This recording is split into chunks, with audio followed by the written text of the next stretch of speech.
Hello and welcome to my YouTube channel. In this video, we will see how to fix diagnostic policy service high CPU usage. As you can see in the video, I have opened Task Manager and there is high CPU usage by service host diagnostic policy service. So we will see how you can fix it in this video. But before that, here is a small recommendation. If you are first time on my YouTube channel, subscribe it today and press the bell icon to receive notification about my new videos. You will always find useful Windows troubleshooting and how-to guides on this channel.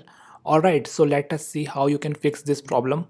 So right click on the start button and select run, type percentage WINDIR percentage and press enter key or click OK.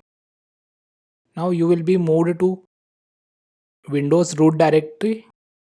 In that directory, locate the system32 folder and open it.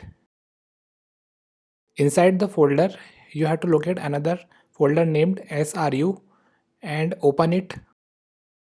Now inside the SRU folder, you will be able to locate srudb.dat file. You have to simply select this file and right click on it and select delete, or you can use the ribbon on the file explorer to delete the file.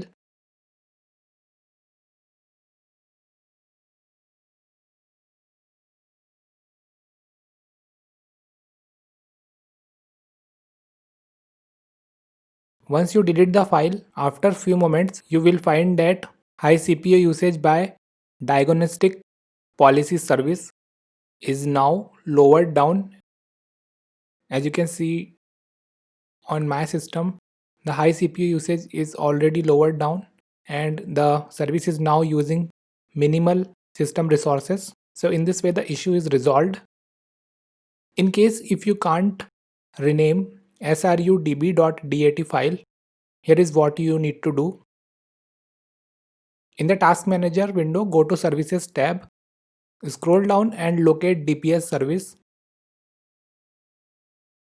Right click on it and select Stop.